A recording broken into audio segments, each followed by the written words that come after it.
कांग्रेस की बड़ी जीत के लिए बधाई दी। पीएम मोदी ने कहा वे कर्नाटक विधानसभा चुनाव में कांग्रेस की जीत के लिए बधाई देते हैं। वहीं कर्नाटक में कांग्रेस को पूर्ण बहुमत मिला तो राहुल गांधी ने सबसे पहले देश को यह बताने की कोशिश की कि बीजेपी नफरत की राजनीति करती है, जबकि वो मोहब्बत और मुद्दों की राजनीति से कर्नाटक जीते हैं।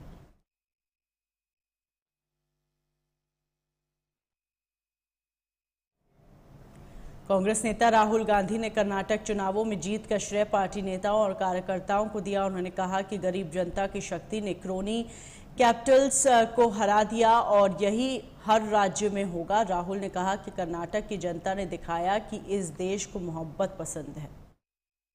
सब कार्यकर्ताओं को नमस्कार। सबसे पहले मैं कर्नाटक की जनता को, कर्नाटक में कांग्रेस पार्टी के सब कार्यकर्ताओं को, सब नेताओं को और जो हमारे सब नेताओं ने कर्नाटक में काम किया उनको बधाई और धन्यवाद देता हूं।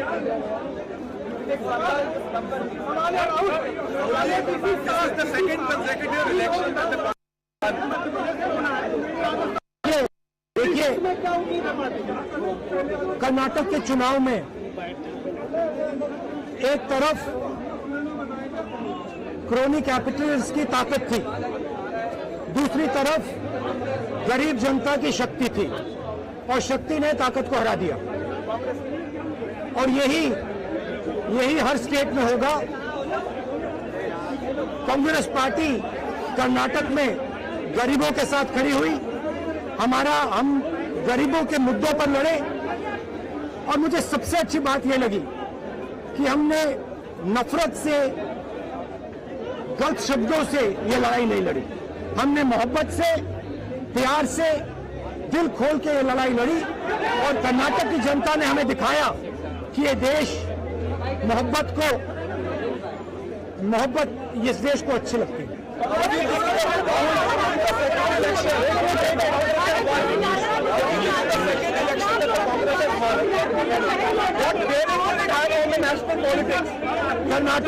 कर्नाटक में नफरत की बाजार बंद हुई है, मोहब्बत की दुकानें खुली हैं। ये सबकी जीत है। सबसे पहले ये कर्नाटक की जनता की जीत है।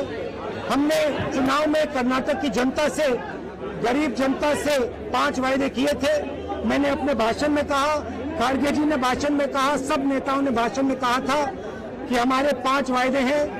हम इन वायदों को पहले दिन पहली कैबिनेट मीटिंग में पूरा करेंगे।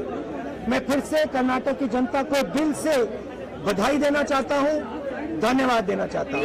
नमस्कार, जय हिंद।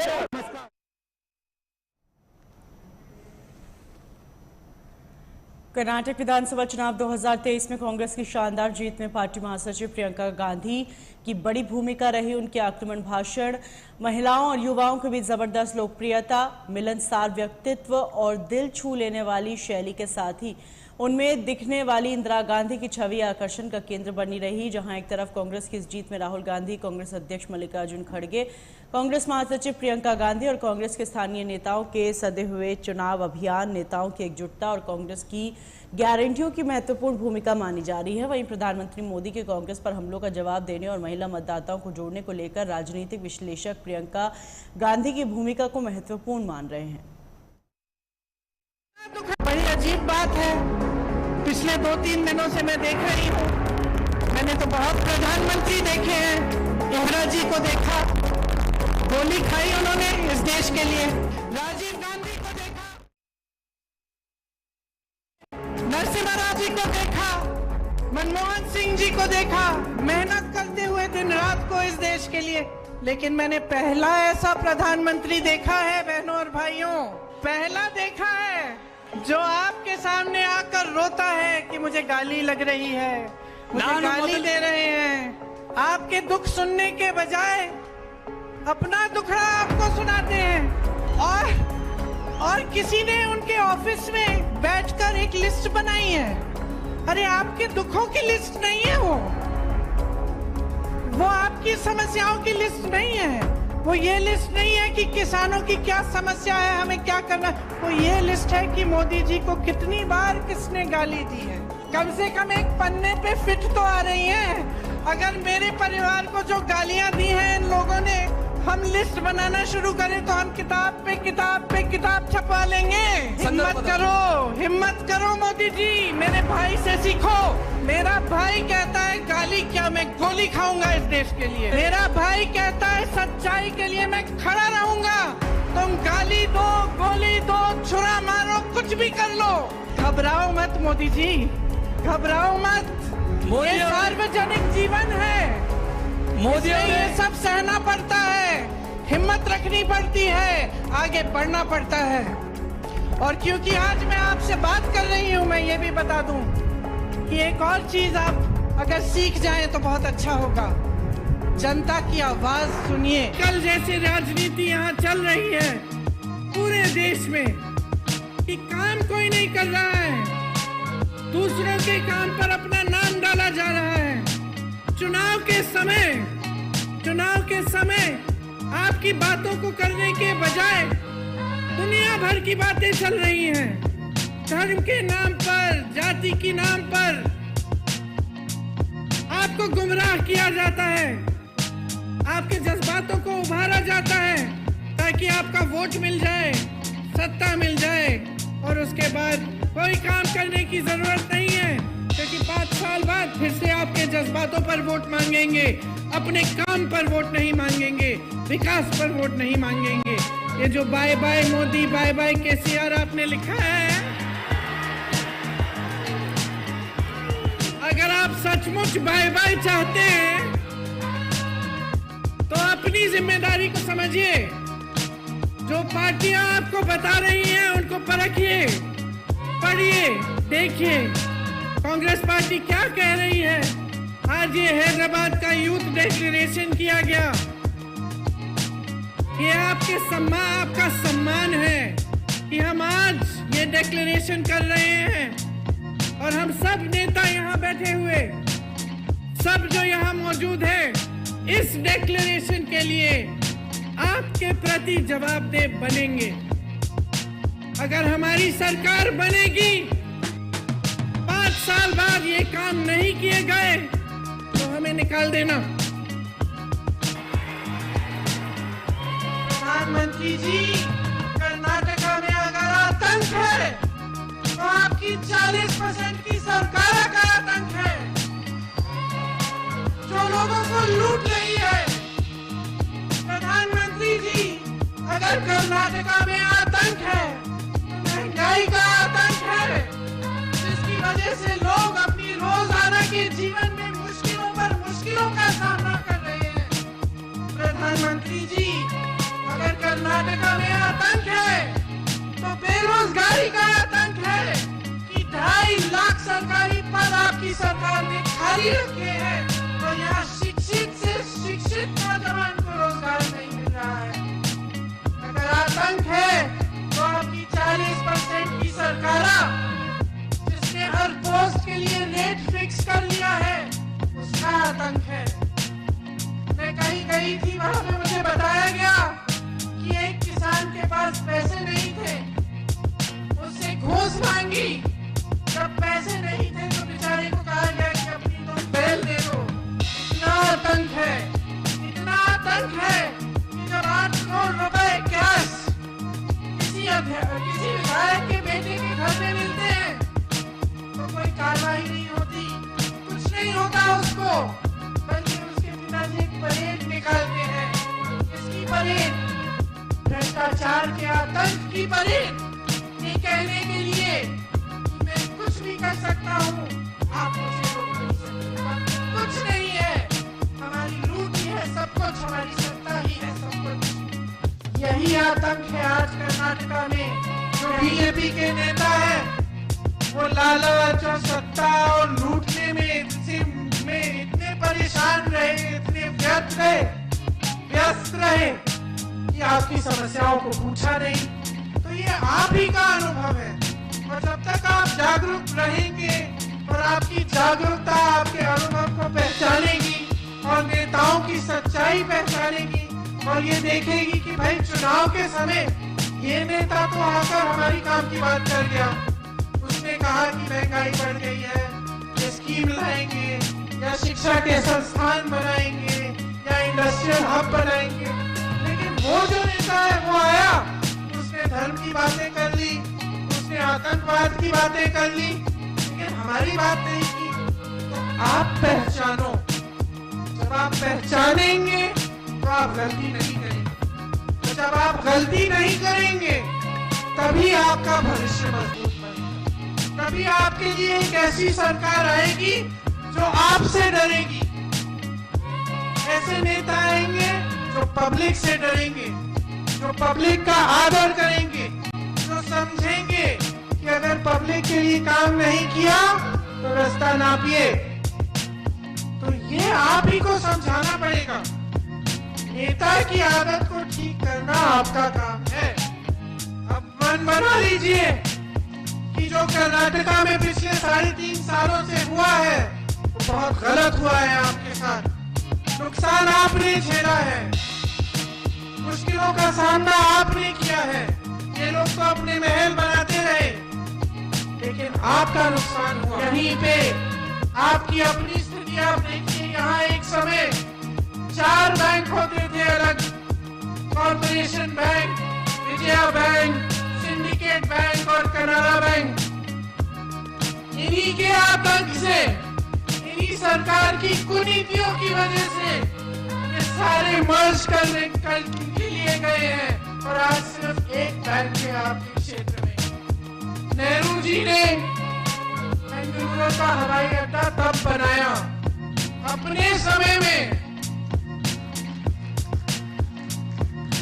इंदिरा जी ने नए बेंगलुरु का पोर्ट बनाया, न्यू बेंगलुरु पोर्ट, इसीलिए तो बनाए गए थे। ये सब 1 या 2 लोगों को क्यों बेचे जा रहे हैं? और अगर ये आतंक नहीं है तो क्या आतंक है कि सारे देश की संपत्ति, जो आपका पैसा है, जहां से आपको रोजगार मिलता है, वो अपने उद्योगपति मित्रों को दे दिए, सब कुछ दे दिया। यहाँ आपके अपने पोर्ट दे दिए, अपना एयरपोर्ट दे दिया। और आपको सवाल उठाना चाहिए कि ये आतंक क्यों फैल रहा है इस तरह से? ये जो बीजेपी का है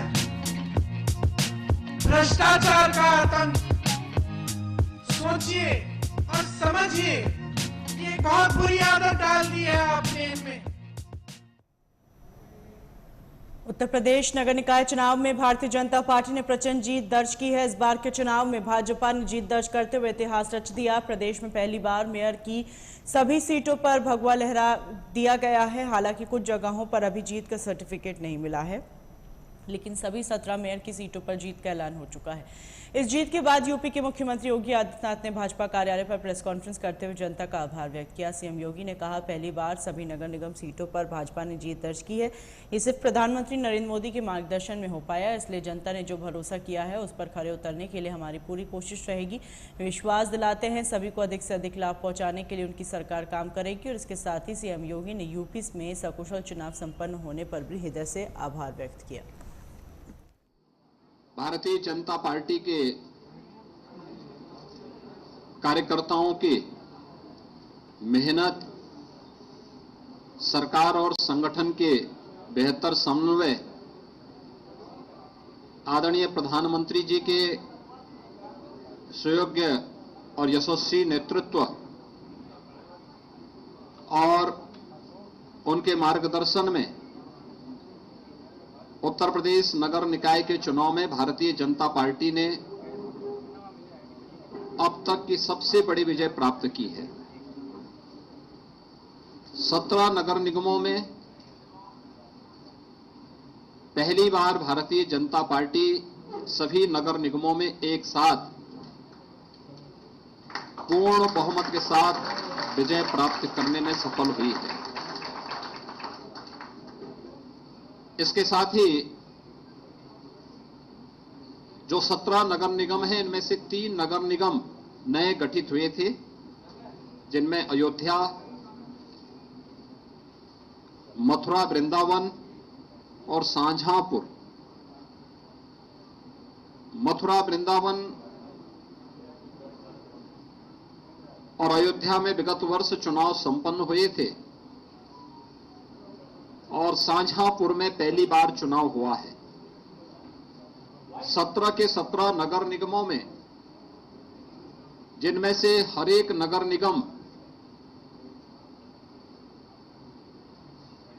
5 लाख से लेकर के 50 लाख मतदाताओं या आबादी के बीच का होता है और इतनी बड़ी आबादी की जनता को प्रदेश के अंदर बुनियादी सुविधाएं उपलब्ध कराने, उनके समग्र विकास और उन्हें स्मार्ट सिटी के रूप में विकसित करने के आदरणीय प्रधानमंत्री जी के विजन को डबल इंजन सरकार ने जिस प्रभावी तरीके से आगे बढ़ाया है, आज ये जनादेश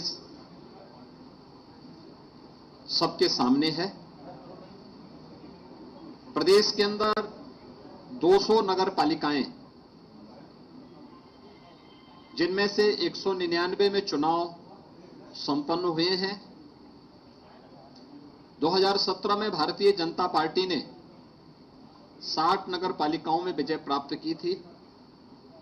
इस वर्ष भारतीय जनता पार्टी का ये आंकड़ा विगत वर्ष से यानी 2017 से दोगुने से अधिक सीटें भारतीय जनता पार्टी नगर पालिकाओं में भी प्राप्त कर रही है। नगर पंचायतें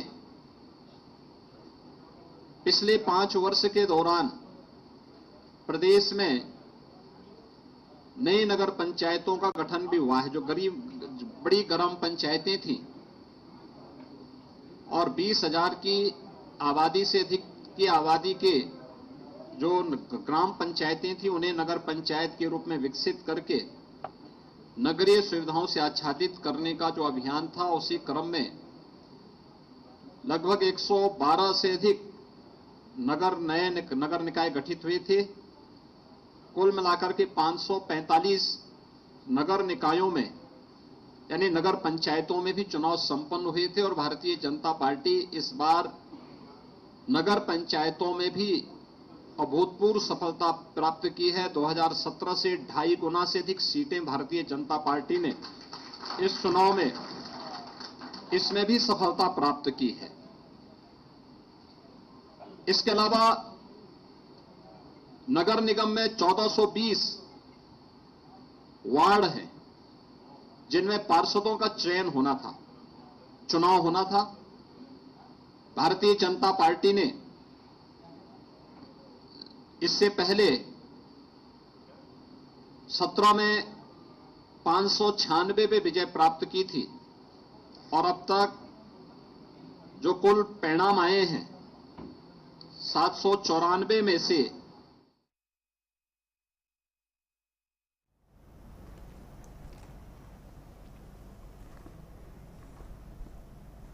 यूपी निकाय चुनाव में भारतीय जनता पार्टी की जीत के बाद सीएम योगी आदित्यनाथ ने गोरखपुर में जनता दरबार लगाया, जिसमें उन्होंने आम जनता की परेशानियां सुनी और उन पर प्रभावी कार्रवाई करने के निर्देश संबंधित विभाग के अधिकारियों को दिए। वहीं सीएम योगी ने गोरखनाथ मंदिर परिसर का अवलोकन किया और गौशाला में गायों को चारा भी खिलाया।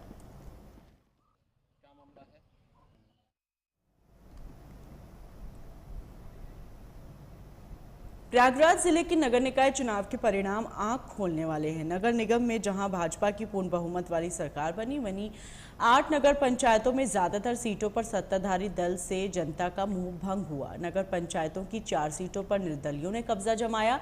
सिर्फ 2 सीटों पर भाजपा उम्मीदवारों को जीत मिल सकी, जबकि 2 सीटों पर सपा ने जीत दर्ज की। वहीं मऊआमा में सपा के मोहम्मद शोएब अंसारी ने भाजपा के मोहम्मद आलम को हराकर चेयरमैन बने। इससे पहले शोएब की पत्नी अंजुम यहां सपा से ही नगर पंचायत अध्यक्ष थी। लाइव टुडे से खास बातचीत करते हुए सपा विजेता शोएब अंसारी ने कहा, यह जनता की जीत है और चौथी बार जनता ने एक बार फिर से उन पर भरोसा जताया है। मऊआमा के चेयरमैन शोएब अंसारी जी हैं, इन्होंने चौथी बार चेयरमैन में जीत दर्ज की है। सपा के सिंबल से इन्होंने चुनाव जीता है। जी, आप चुनाव जीते हैं, इस बार क्या कहना चाहेंगे?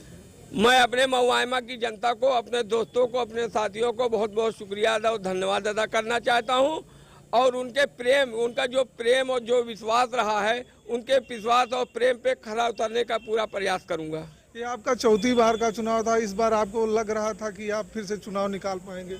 हाँ, मुझको तो बहुत आसान चुनाव लग रहा था, क्योंकि मैं चुनाव कभी जो है क्या कहते हैं ये समझ के नहीं लगता कि मैं चुनाव हार रहा हूँ या चुनाव डिफिकल्ट है। मैं गलियों का और रोडों का और सड़कों का नेता हूँ। मैं तनहा मोटरसाइकिल से सिंगल चलता हूँ और इस चुनाव में मैंने तनहा प्रचार किया है। मेरे दोस्त लोग सिर पे मेरी जो है क्या कहते हैं बाइकिंग करते थे, मेरी रहनुमाई करते थे और पूरा चुनाव मैं अकेले चुनाव लड़ा हूँ। 3 बार आप चुनाव जीते थे, ये चौथी बार का चुनाव था। आपको क्या लग रहा है कि कौन से आपके ऐसे कार्य अधूरे हैं जिसको इस बार आप करेंगे और जनता के बीच में क्या मैसेज लेके? देखिए, जनता का प्यार ही मेरा सबसे बड़ा विश्वास है। जनता की जरूरतों में उनके दरवाजों तक पहुंचना, उनके काम को सुनना और उनकी हर मुश्किल को आसान करना मैं अपना कर्तव्य समझ के काम करता हूं। इसीलिए जनता मुझे चुनाव जिताती है। तो बिल्कुल आप देख लीजिए कि ये शोएब अंसारी जी ये हैं जो चौथी बार चुनाव जीते हुए हैं और इनका यही कहना है कि हम चौथी बार अपने काम की वजह से जीते हैं और लगातार जनता के बीच में बने रहे हैं और जब जब हमको मौका मिलेगा तब तब हम उससे और भी अच्छा करने का प्रयास करेंगे। Live today Prayagraj, Manish Tripathi. महुआमा के चेयरमैन शोएब अंसारी जी हैं, इन्होंने चौथी बार चेयरमैन में जीत दर्ज की है। सपा के सिंबल से इन्होंने चुनाव जीता है। जी, आप चुनाव जीते हैं, इस बार क्या कहना चाहेंगे? मैं अपने महुआमा की जनता